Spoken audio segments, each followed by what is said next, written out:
Ya estamos cerca del quinto Congreso Internacional de Lifestyle Medicine. Se llevará a cabo del 22 al 24 de junio en la Ciudad de México.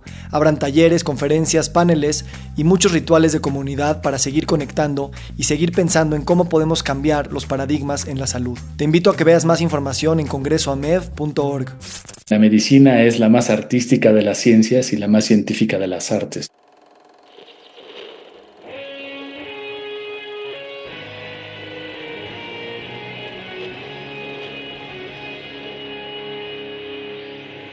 Bienvenidos a Volver al Futuro Podcast, donde platicamos con las mentes que nos impulsan a crear el nuevo paradigma de salud y bienestar, conducido por Víctor Sadia.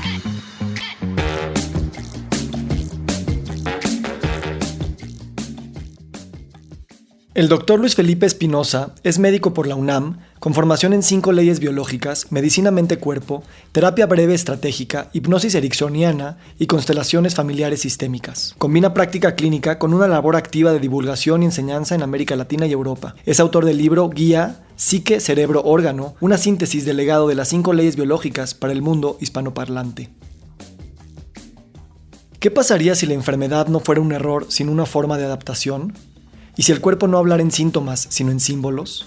En este episodio nos atrevemos a entrar en territorios incómodos. Cuestionamos la medicina que separa lo que en la vida está unido y exploramos caminos donde sanar no es arreglar, sino comprender.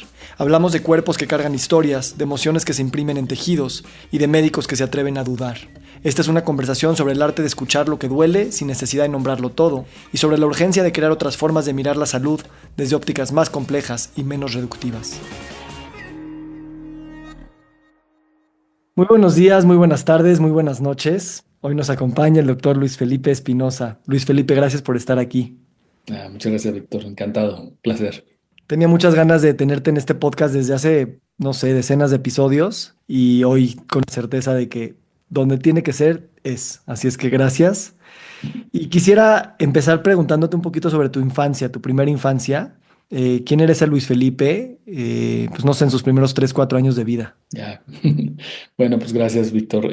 Pues yo lo que recuerdo, yo nací en Chiapas, mis padres son de la Ciudad de México, se fueron a vivir allá los primeros años, después de que se casaron, y yo tengo así como impresiones de imágenes en el pueblo donde vivíamos, imágenes de repente de la naturaleza, de ranchos, porque mi papá es veterinario y se movía mucho entre ranchos, y entonces a veces me llevaba, y tengo algunas imágenes donde estoy en el campo con tractores y vacas, ¿no? Y gente de campo, campesinos y así. Y tengo imágenes donde estoy con grupos, ¿no? Con las señoras, que me encargó un momentito mi papá con las señoras de ahí que me cuidaban, ¿no? Y tengo esas imágenes, esas impresiones que albergo con mucho gusto. Y así, ¿no? Como pedazos. Y después, cuando yo tengo ya 3, casi 4 años, mis papás deciden regresar a la ciudad. Y ahí es como, ¿no? Como un cambio que sí tengo también muchas memorias. Pues era como todo diferente, ¿no? Y ya, obviamente, un poquito más grande. Tengo mis primeras memorias del kinder, mis primeras memorias de la escuela, de dónde vivíamos. Vivíamos en una casa muy, muy, muy sencilla, muy pequeña, ¿no? Justo donde estaba, del otro lado del Centro Nacional de las Artes. Y me tocó, recuerdo que dentro de mis memorias, ¿no? A veces cuando hay situaciones de tensión se te quedan como las memorias. Y me acuerdo perfecto estar viendo las llamas de cuando se incendió lo que era la Cineteca Nacional, cuando estaba ahí. Después construyeron el Centro Nacional de las Artes, pero me acuerdo perfecto que pues yo estaba del otro lado. Me acuerdo que había como mucho barullo, mucho ruido, ¿no? Y mi mamá estaba un poco así como, ¿qué pasa, no? Y entonces tengo así como imágenes y obviamente pues de la ciudad, de ir a los parques, pues de la escuela y bueno, todo lo que se fue viniendo de forma natural, pero sí tengo como esas impresiones. ¿Y cómo eras de curioso en la primaria, en la secundaria? Me da la impresión que, o sea, cuando estudiaste medicina y te topaste con lo de las 5 leyes biológicas, si bien escuché por ahí que no fue obvio decir, esto está increíble, al revés, va en contra del canon convencional de mi escuela, pero sí me da la impresión que a lo mejor desde antes había en ti curiosidad y pensamiento lateral de alguna manera. ¿Cómo fue Sí, esa adolescencia? mira, cuando algo me interesa, me enfoco y me voy a profundidad, de forma así como muy muy fuerte. Eso es algo que me llama siempre, ¿no? Y así ha sido siempre en mi vida. Entonces, en mi historia académica es un poco así. Las materias que como que no me interesaban mucho, no les encontraba como, y tiene mucho que ver también con quiénes te las daban, pues como que las descuidaban, y en las materias que me enfocaba realmente, pues aprendí un montón y sobresalía y me apasionaba, ¿no? Entonces, un poco así fue siempre conmigo, te puedo decir. Y sí, obviamente durante la adolescencia, durante la juventud inicial, pues uno tiene un montón de energía, un montón de, pues, de ideas, algunas correctas, y uno se va probando, ¿no? Y en esa etapa, bueno, pues también me toca, pues yo creo que a mí algo que me jaló a la medicina fue tengo la fortuna de que en mi vida tuve la oportunidad de estar conviviendo con todos los niveles, desde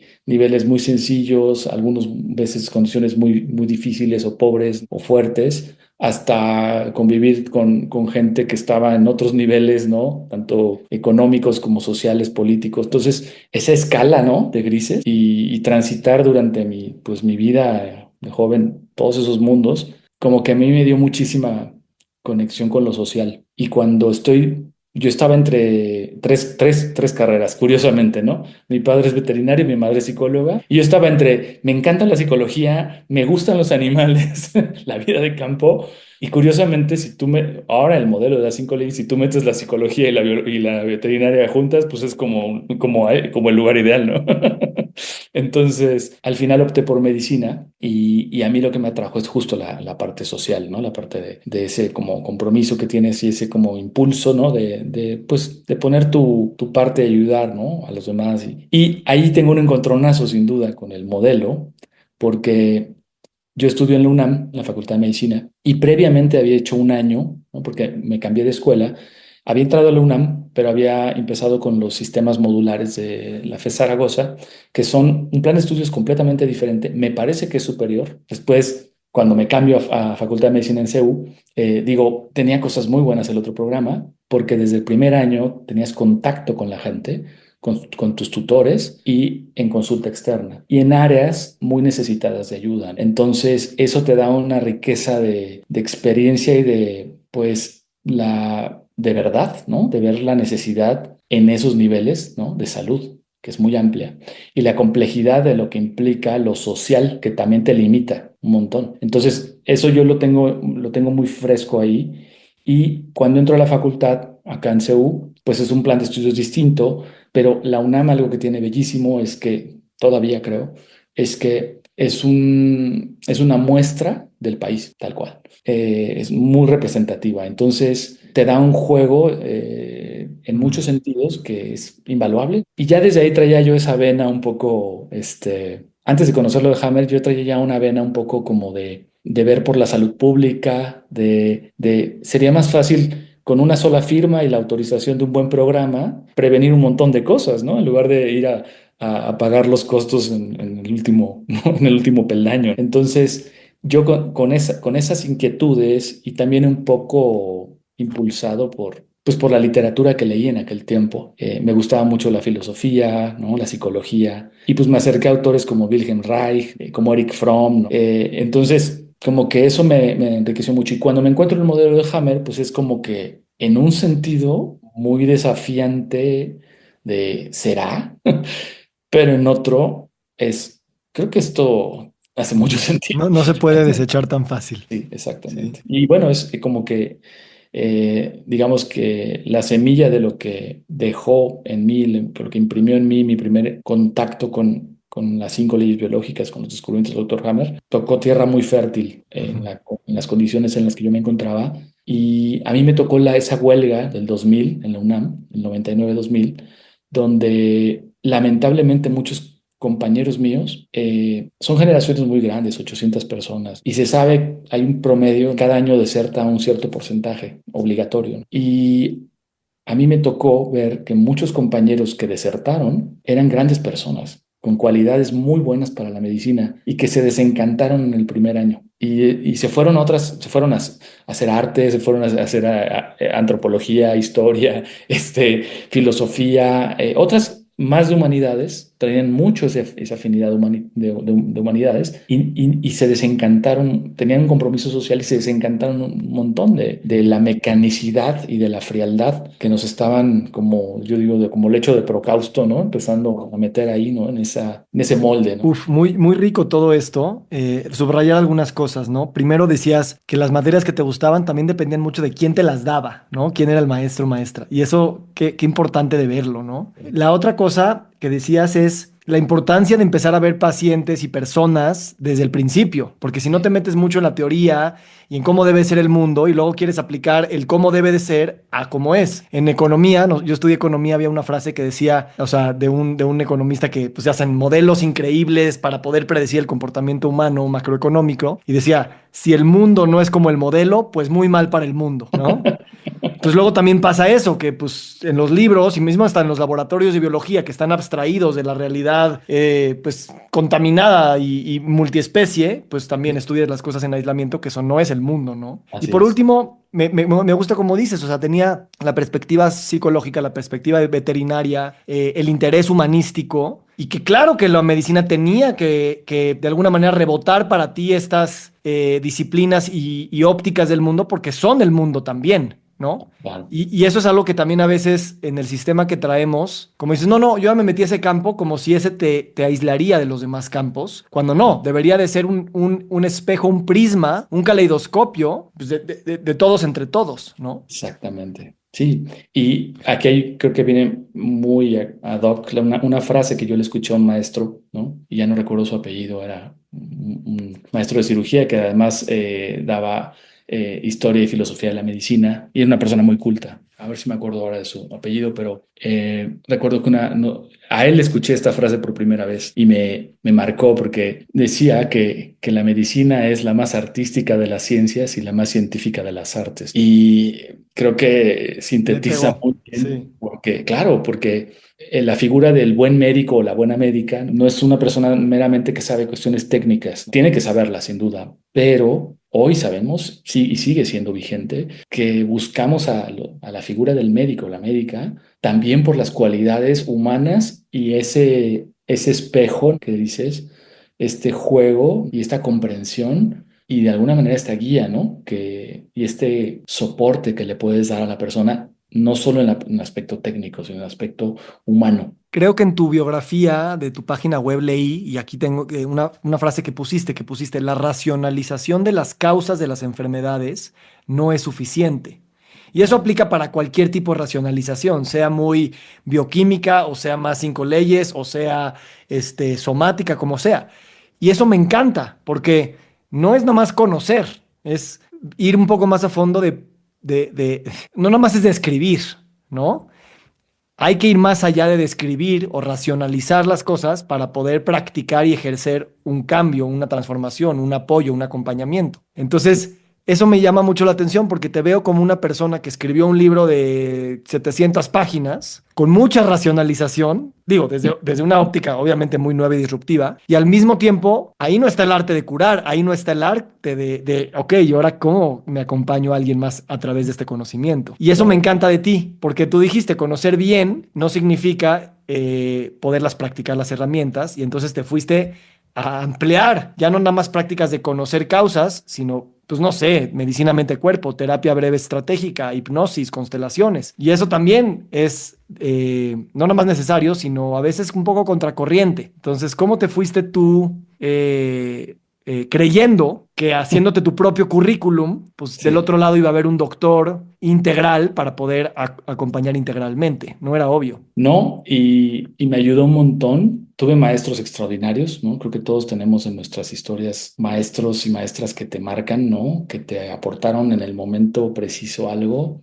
Y yo tengo varios de ellos, ¿no? Y uno en particular, y él sí, el nombre lo tengo clarísimo y por ahí sigue dando clases en la UNAM, es el doctor Humberto Villalobos. Y él es médico y también hizo su maestría en antropología médica y además es experto en medicina china. Entonces, él te puedo decir que fue el primer maestro mío, médico, con el que me atreví a hablar de las cinco leyes, de los descubrimientos del Dr. Hammer. Y es tal y lo admiro mucho, su capacidad, su no prejuicio y su apertura, que con él encontré una escucha extraordinaria y además una guía y además aportaciones que me hizo enormes, ¿no?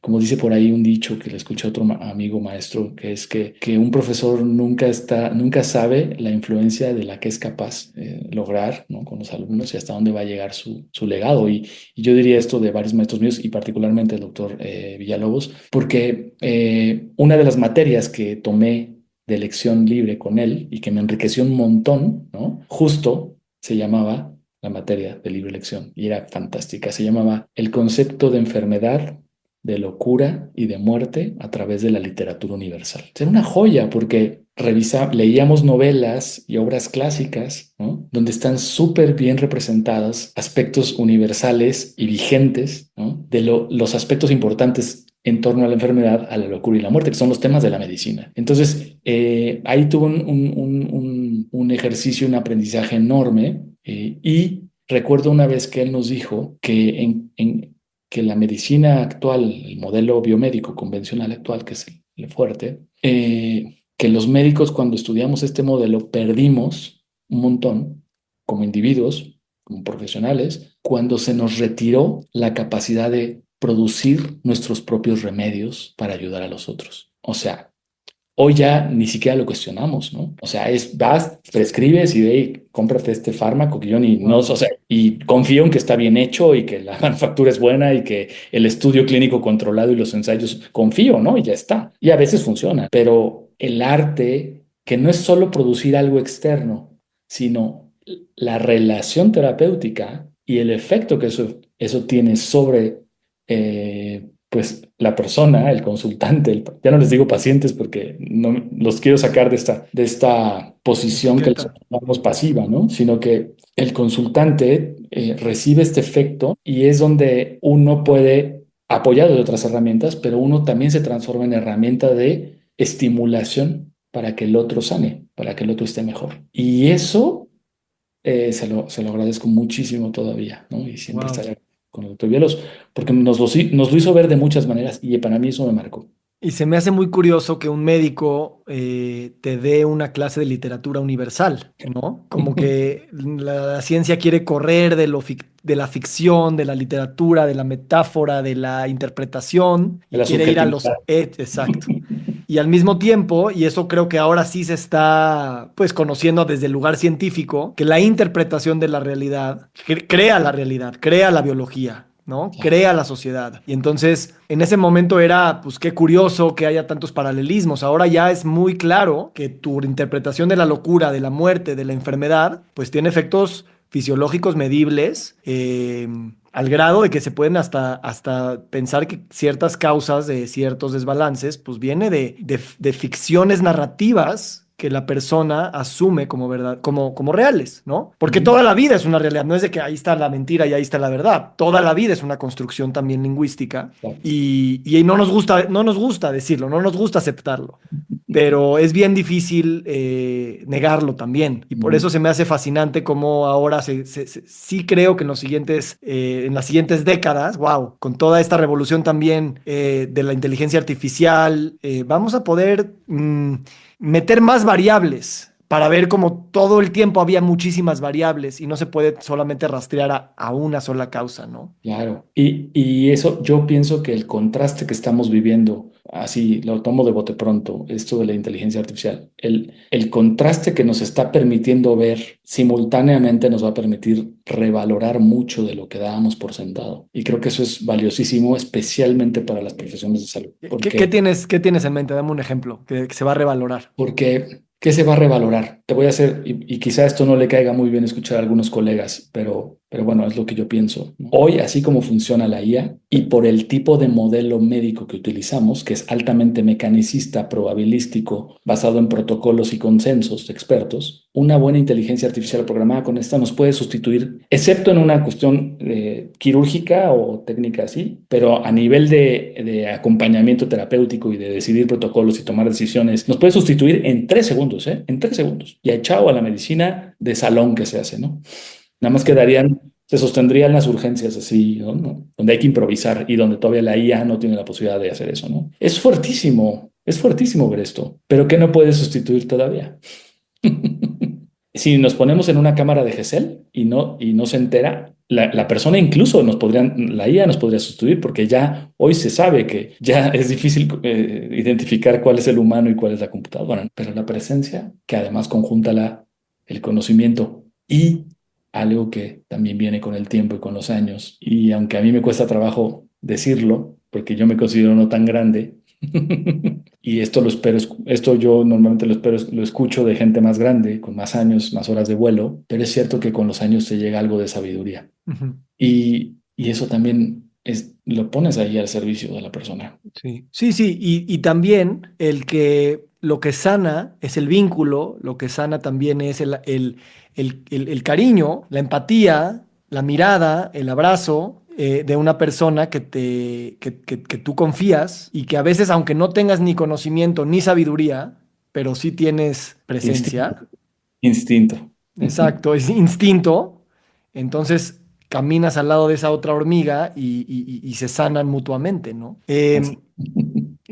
Me encanta. Me voy a la siguiente porque quiero aprovechar el tiempo. Pero sí, ya está todo. A ver, sumándole a esto, me gusta mucho cómo tú hablas de la biología. Me gusta mucho que...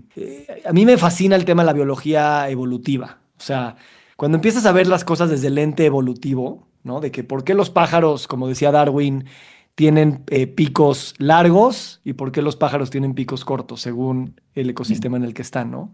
Y todo, y esa óptica, híjole, la puedes aplicar casi para cualquier ser vivo y es fascinante, sobre todo cuando entiendes que es un proceso de millones de años. Entonces, no es tan fácil ni tan rápido. Pero, eh, ¿qué te ha dado a ti entender la salud desde una perspectiva de presión selectiva, de presión evolutiva?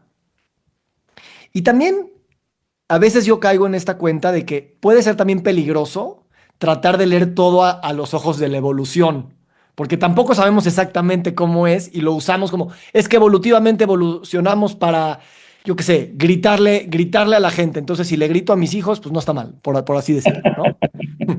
Y lo podrías justificar porque, pues, evolutivamente te dieron el instinto del grito, yo qué sé, ¿no?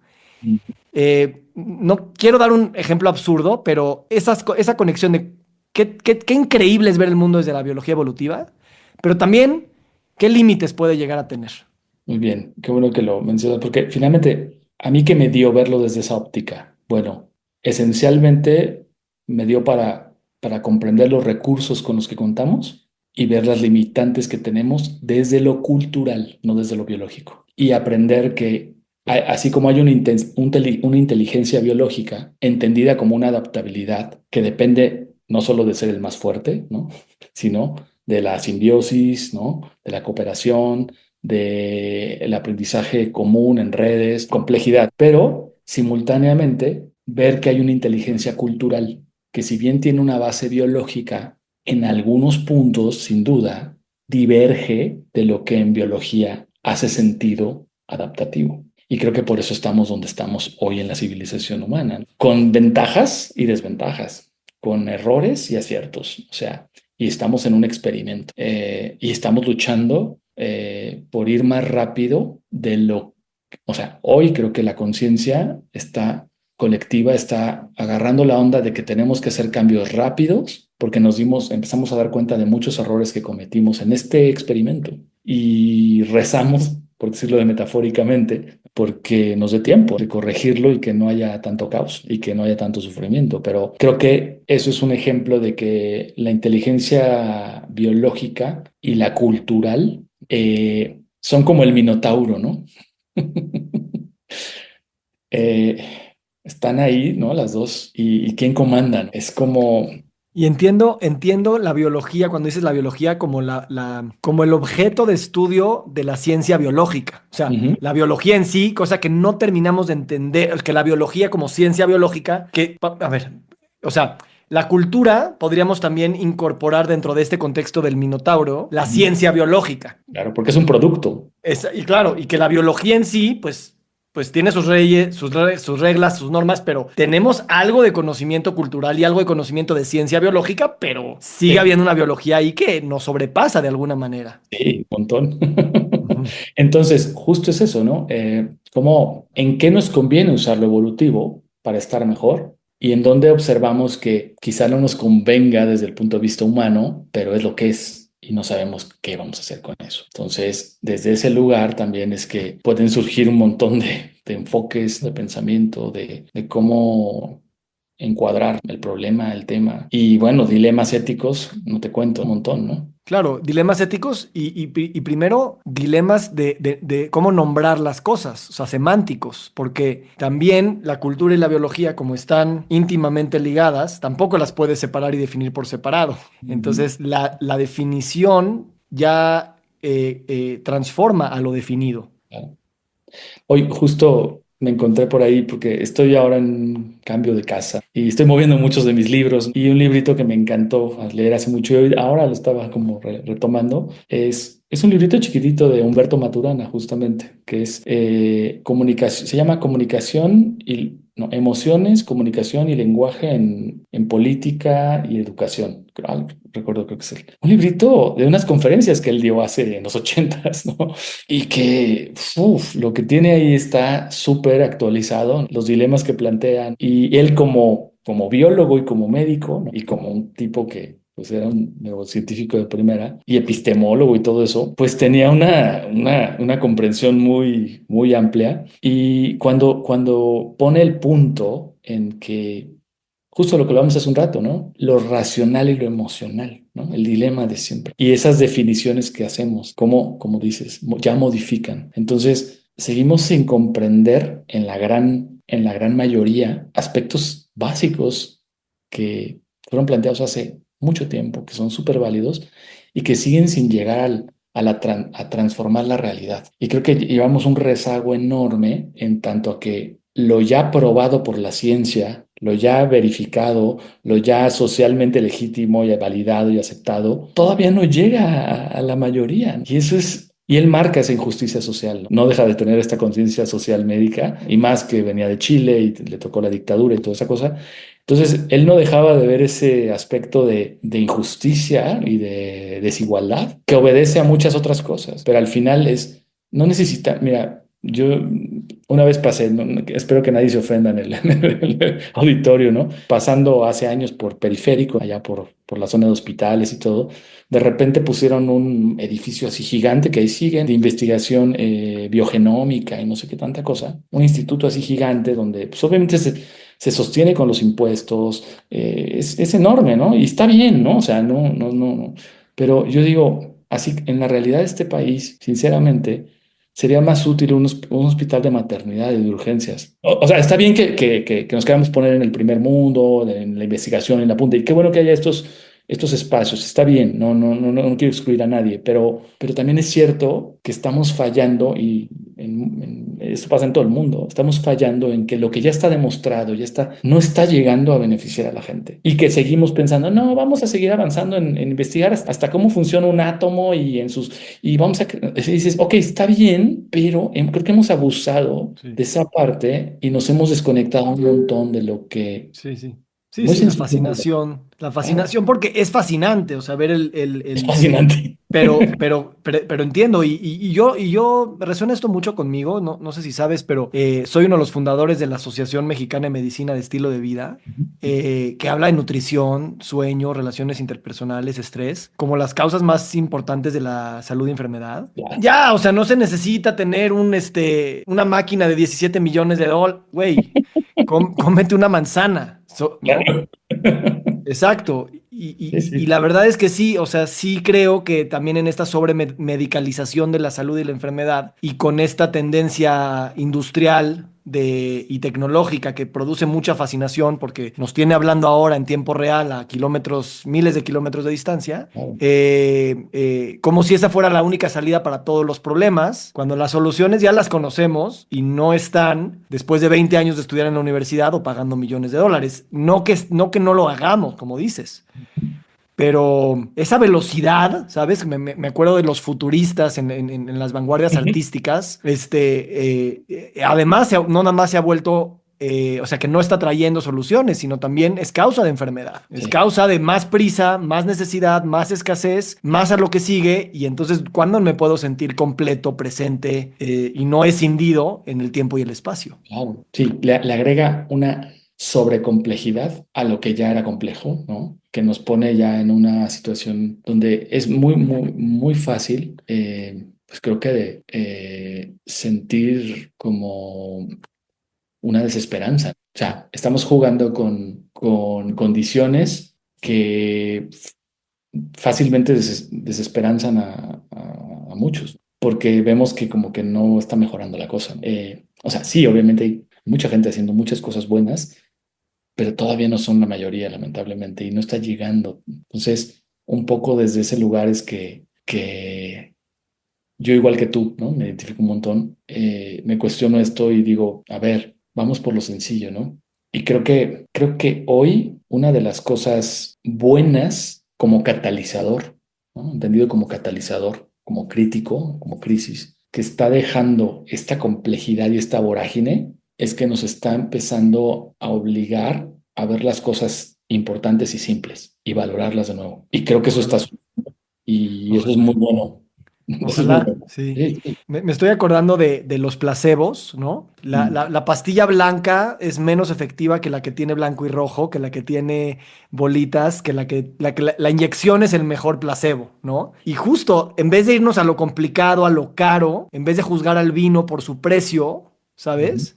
Es como me voy a la pastilla más sencilla, a tragarme una pastilla de aire. Esa es la buena, a final de cuentas, resignificarlo. Sí, sí, sí. Y eso, creo que hay un montón que podemos explorar, poner el punto ahí. Y creo que lo que va a regir todavía un rato es el grado de transformación que tengamos como personas y la influencia que hagamos en nuestro círculo, ¿no? Nuestro espacio de movimiento. Creo que es donde tenemos chance de hacer algo. También si lo miro desde otras ópticas, como las sistémicas también, tenemos un montón de cosas que acomodar, que ordenar y bueno, empezar por nosotros. Sí. ¿Sabes qué me llamó también la atención de tu trabajo? Que también trabajas con constelaciones familiares. Ujú. Esta es una opinión personal, que para mí las constelaciones familiares están como metidas, para la gente que no las conoce, en un áurea medio esotérica y mística. Porque cuando ves una constelación dices, no manches, ¿qué pasó? Se le metió el chamuc, ¿ya sabes? O se le metió. Pero realmente, si realmente la constelación familiar es un mapa muy obvio de las relaciones en las que uno ha vivido en esta vida y familiarmente a través de otras generaciones. Pero no es nada más que eso. Y siento que se requiere también relegitimizar eso. Es como, a ver, ¿dónde está tu abuelo? ¿Dónde está tu papá? ¿Dónde estuviste tú de chiquito? En un diagrama, literalmente. Claro.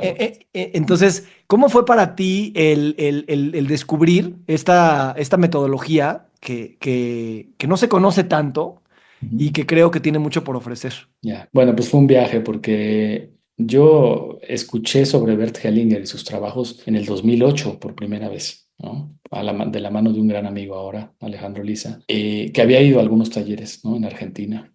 Y, y también comparte el gusto por las cinco leyes y también es profesor y me había dicho, ¿ya conoces el trabajo de Hellinger? Es que, y por más que me intentaba explicar, no me lo lograba explicar, como pasa siempre.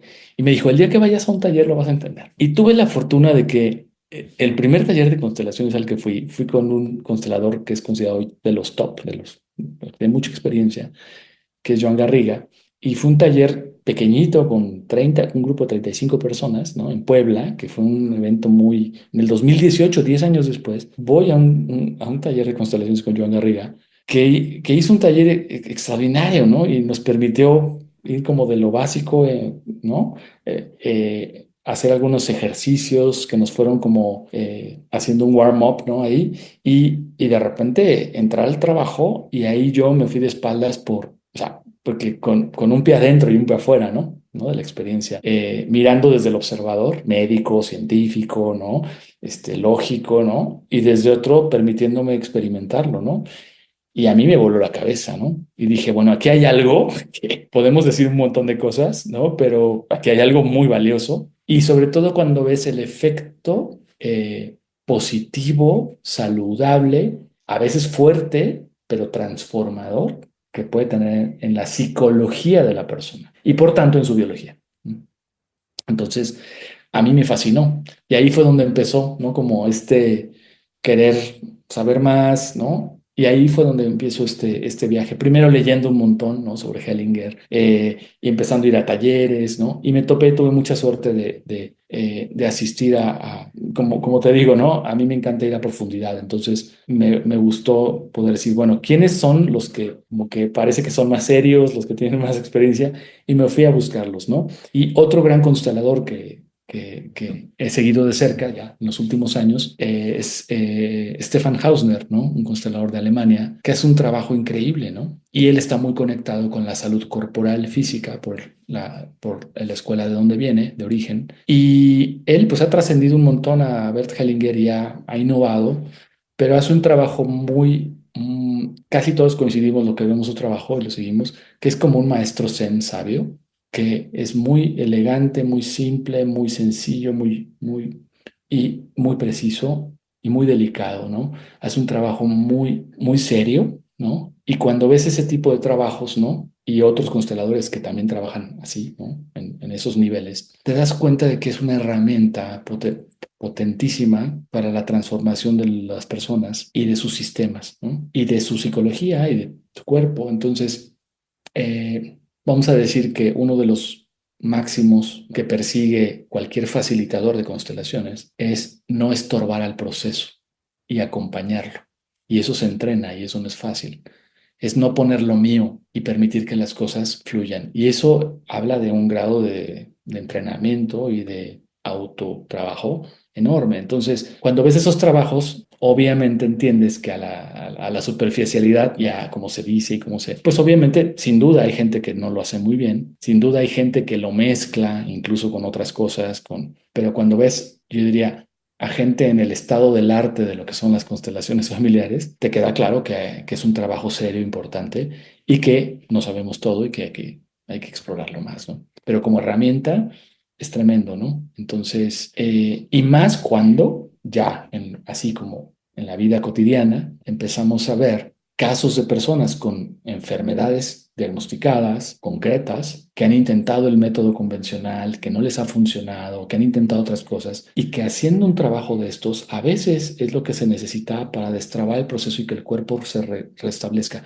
Cuando tú ves de cerca esos casos, dices, me podrán decir lo que quieran, pero aquí hay algo importantísimo, ¿no? Y ¿cómo lo explicamos? Bueno, tendremos que investigar, pero el hecho está ahí, ¿no? Así que aquí en lugar de que los hechos sufran, ¿no? Lo que va a sufrir es la teoría, ¿no? Y Exacto, el hecho está ahí y es incuestionable y qué bueno, ¿no? Para la persona. Entonces de exacto. ahí creo que es súper, súper rico esto. Qué padre. A ver, déjame hacerte una pregunta.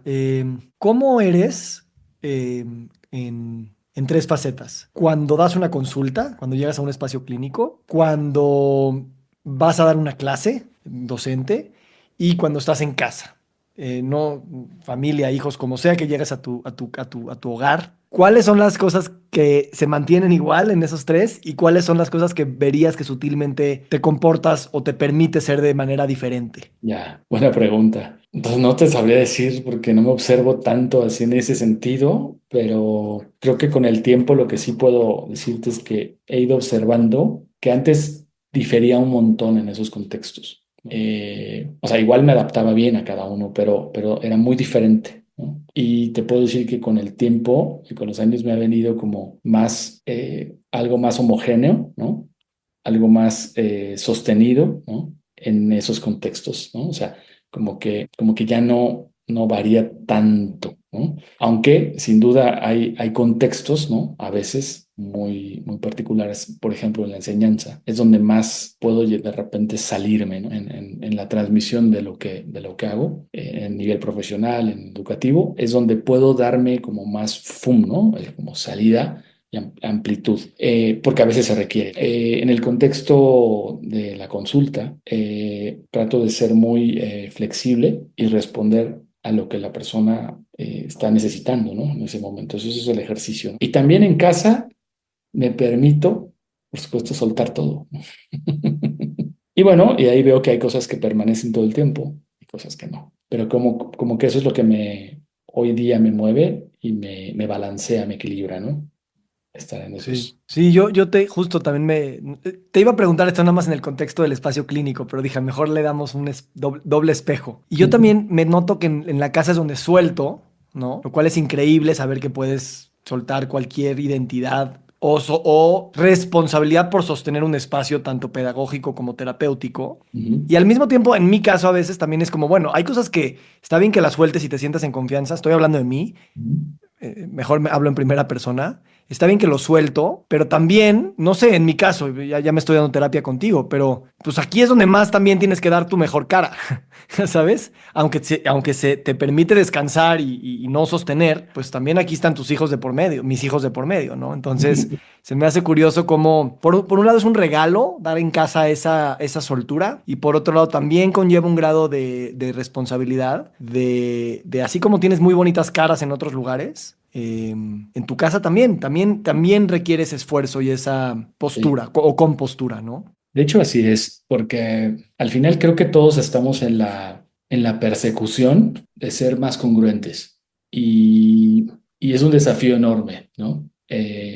Decía el famosísimo Gregory Bateson, ¿no? Es una frase que se me quedó mucho, que la incongruencia es más la norma que la excepción, pero al mismo tiempo él mismo ofrece otra frase, ¿no? Que dice que ser congruente todo el tiempo es la locura, lo mismo que ser siempre incongruente, ¿no? Entonces nos da como los dos marcos, el buen Bateson nos dio estos dos marcos, palabras más, palabras menos, como para plantearnos la dirección de ser más congruentes con lo que sentimos, con nuestra biología, con lo que pensamos, con lo que valoramos, sostenernos en esas congruencias, ¿no? Pero da un espacio también, ¿no? Para de repente romper un poco también eso, porque es necesario ese desequilibrio dentro del equilibrio, ¿no?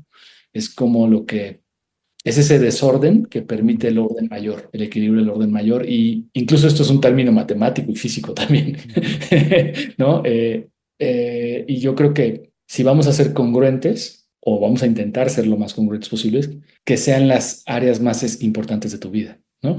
Y quizás en las áreas no tan importantes puedo ser más incongruente, ¿no? Me puedo permitir más espacios. Creo que eso a Ujú, mí, o sea, tratar de ser congruente en las áreas más vitales para ti, ¿no? ujú. Más importantes. Y eso a mí me guía. Es un Sí. desafío, porque es todos los días. Sí, en la definición, en las definiciones de salud siempre aparece la palabra balance y la palabra equilibrio. Pero justo, a veces también pensamos que balance y equilibrio es homogeneidad, es congruencia. Y Mm. no, es paradoja, es contradicción, es subir y bajar, es moverte y descansar, es equivocarte y pedir perdón.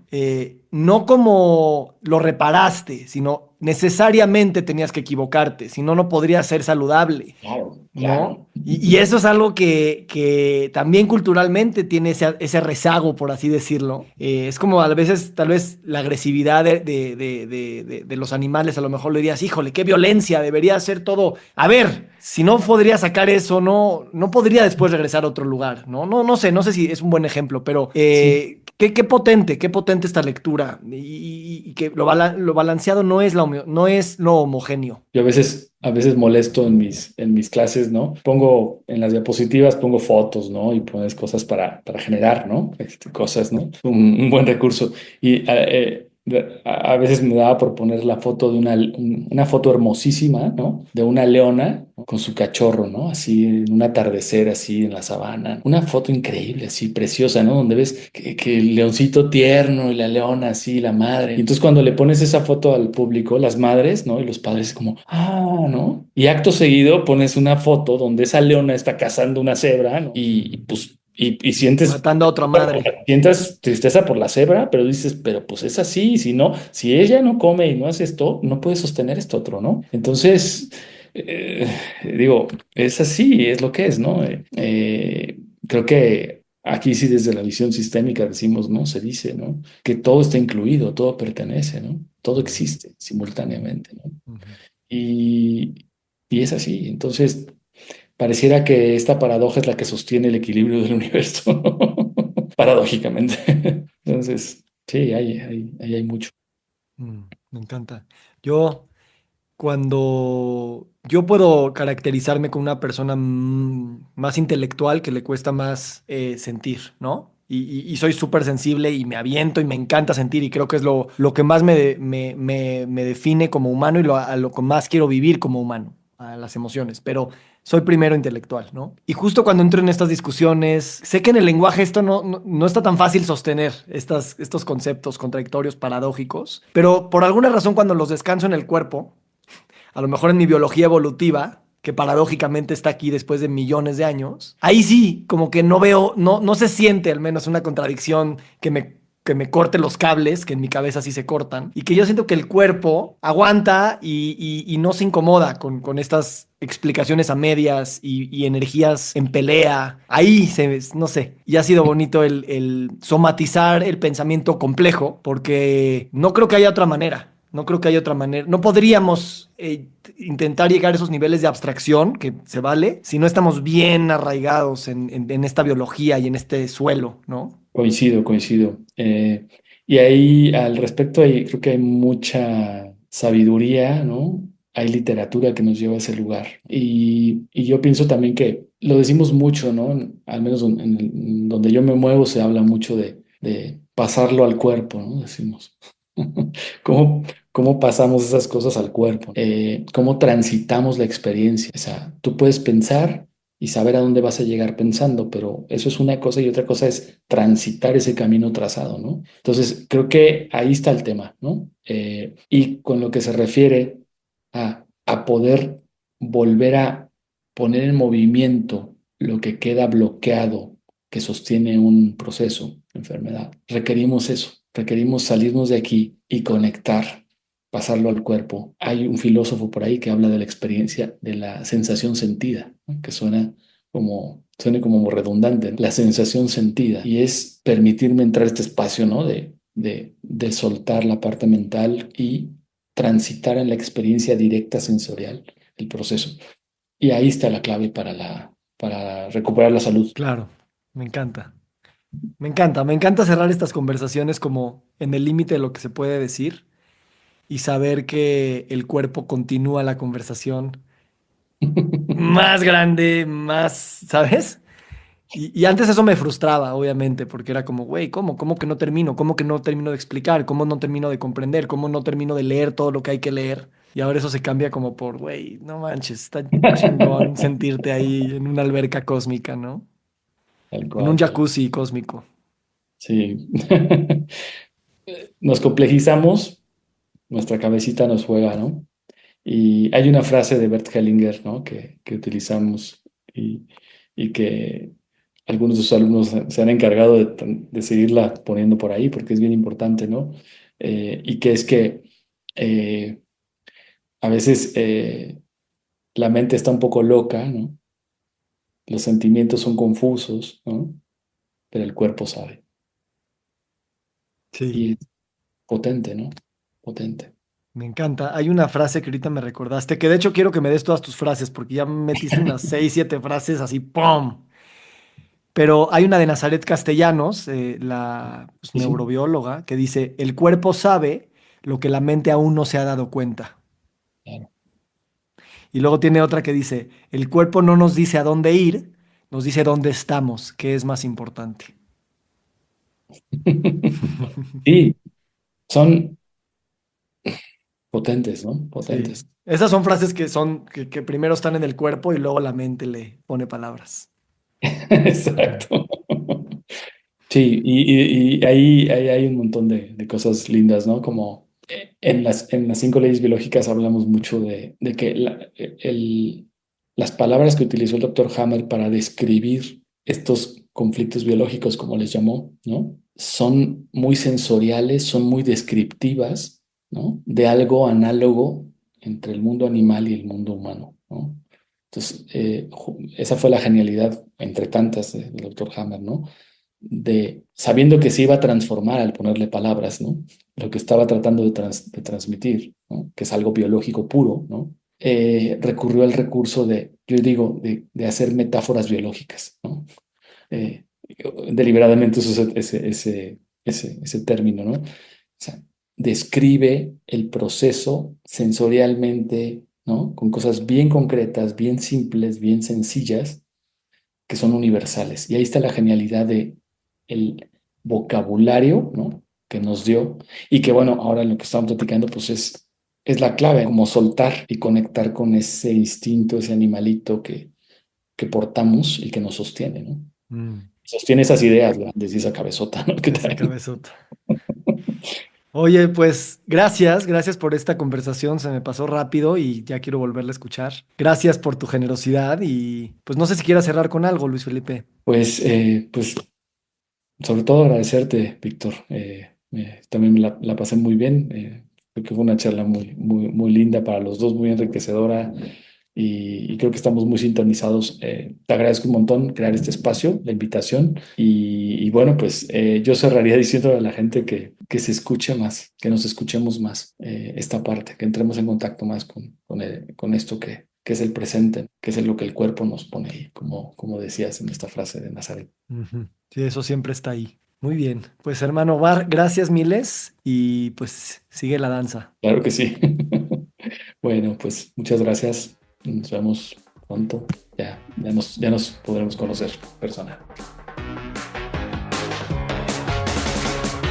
Nos encantaría recibir tu retroalimentación de estos podcasts para continuar generando contenidos que te sean útiles e interesantes. Si puedes, déjanos un comentario en la página web victorsaadia.com.